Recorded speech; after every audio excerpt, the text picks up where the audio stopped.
भिएम स्टुडियोमा तपाईहरुलाई स्वागत छ। कस्तो कस्तो टुल्सहरु युज गरेर सहजै साइट प्लान तयार गर्न सकिन्छ एउटा कन्सेप्ट तपाईहरुलाई शेयर गरिरहेको छु।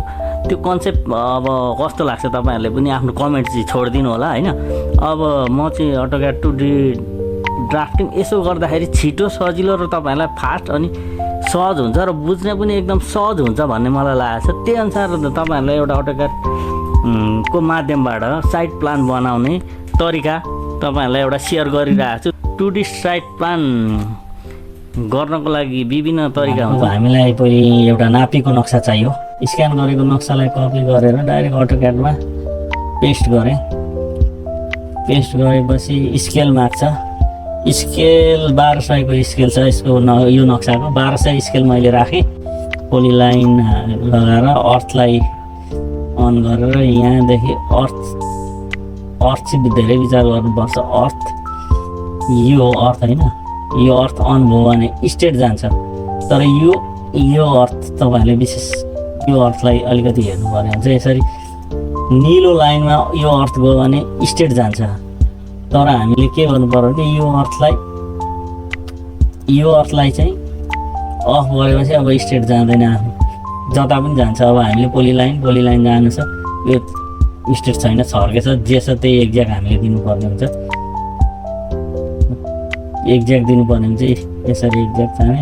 सी स्पेस गर्दा क्लोज भयो सेन्टरमा बस्छ। हल्का सेन्टरमा बसेको छैन भने एडजस्ट गरेर मिलाउने। यहाँनिर यो पोइन्टबाट गर्दै यसलाई मैले कपी गर्दै यो एउटा एक्स्ट्रा त्यतिकै रस पछि हेर्नको लागि केही भन्छ सजिलो हुन्छ। कपी गर्दै अनि यहाँनिर मैले 0 मा यो बाउन्ड्री लाइन तानेको छु। अब लेयर चेन्ज गरिदिउँ हामी। स्केल गरिदिने। यो स्केल गर्दाखेरि लगभग यतिको बाटो राखिराखौँ। स्केल गरौँ अनि अब बाटोको एरिया कति छ, अब त्यहाँ कति तोकेको छ स्थानीय सरकारले। अहिले मैले 20 फुटको बाटो तयार गर्छु।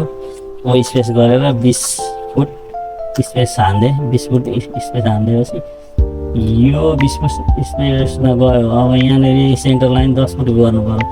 फेरि स्पेसै हाने मैले एउटा सेन्टर लाइन यहाँ चाहिँ डटवाला मसँग सेन्टर लाइन लेयर प्रपर्टीमा जाउँ।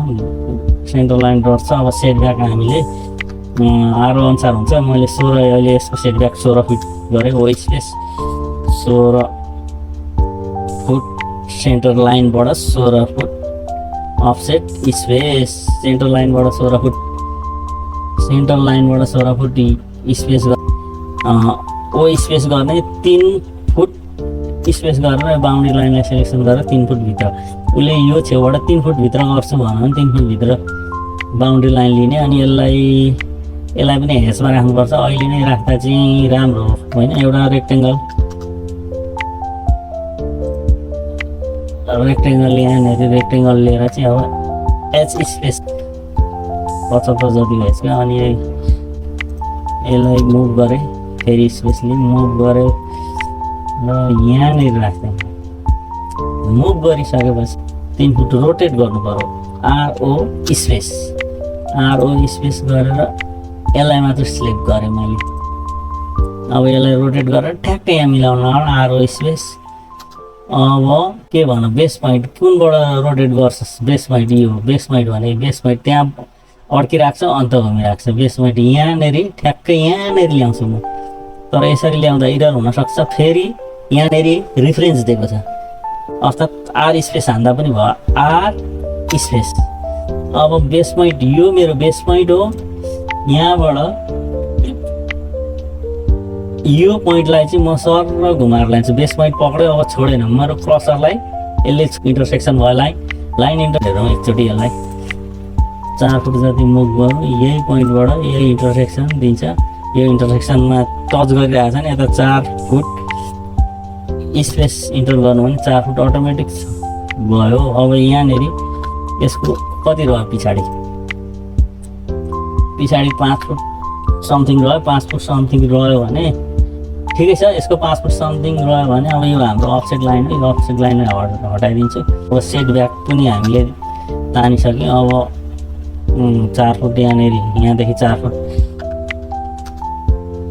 यहाँदेखि 4 फुट डिए स्पेस गर्दाखेरि यसलाई हामी राख्नु पर्दैन 18 देखि यताकोमा 4 फुट अन अर्थ अन गरेर यतिको यहाँबाट यस्तो म चाहिँ मिररै गरिदिन्छु मिरर गरेर यहाँबाट मिरर हालिदिन्छु मिररबाट इफेक्ट हालिदिन्छु अनि फेरि यसलाई म मिरर गर्छु अनि वाइ गरिदिन्छु वाइ गरेर वाइ हिट गरेर यो लाइन गरिदिन्छु ब्रेक लाइन तयार भयो अलिकति अब ब्रेक लाइनको स्केलहरू बढाउँला यसलाई जोइन गरिदिन्छु ब्रेक लाइनलाई पोली लाइनमा जोइन जे स्पेस हानेपछि पोली लाइनमा क्रिएट हुन्छ यसलाई जोइन गरिदिन्छु यो धर्को सबै जोइन भयो एउटामै जोइन भयो अब यसलाई मुभ गरिदिन्छु म मुभ गरेर म राखिदिन्छु यहाँनिर अब यो त छड्के भयो फेरि रोटेट गर्छु आरो स्पेस अब अर्थ अफ गरिदिन्छु अर्थ अफ गरिदिन्छु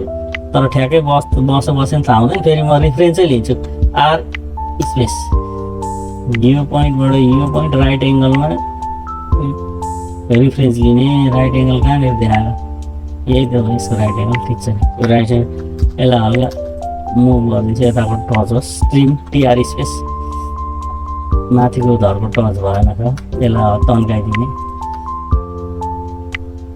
ट्रिम गरिदिन्छु टिआर स्पेस यसलाई ट्रिम गर्दै यो पनि अलिकति तन्काइदिउँ यतिसम्म तन्काइदिँदैछ यहाँनिर तन्काइदिएर अब यसलाई कपी गरेर ब्रेक लाइन तयार गरिसक्यो यहाँबाट कपी गरेर यसलाई कपी गर्ने यहाँबाट इन्टरसेक्सन पोइन्ट देखाउँदैन यही पोइन्टबाट जाने यहाँनिर राख्ने अब पछाडिकोलाई टिआर स्पेस गरेपछि यो ट्रिम भइहाल्छ यसलाई ट्रिम गरिदिने यसलाई ट्रिम गरिदिने अब यसको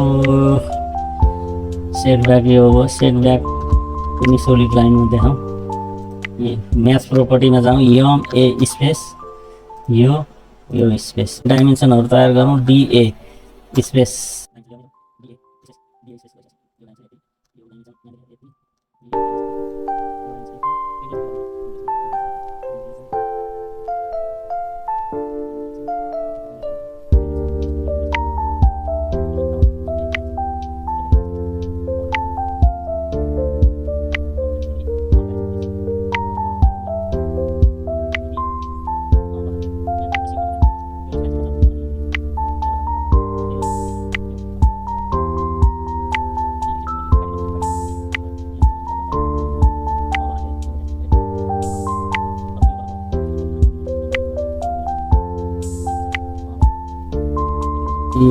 हाम्रो centre line T space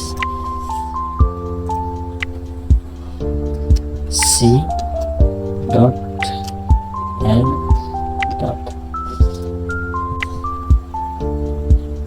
takes अब टेक्सको काम हो यो सानो हो अलिकति स्केल थपिदिनुहोस् स्केल बढाइदिउँ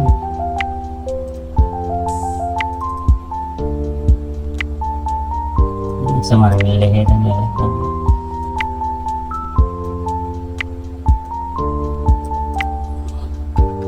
एससी स्पेस गरेर सिओ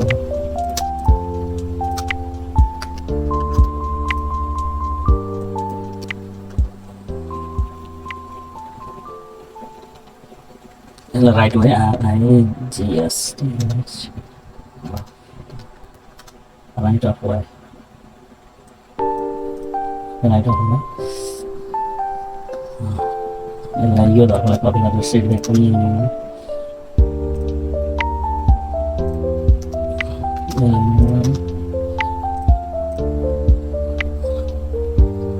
ट्रिम गरिदिउँ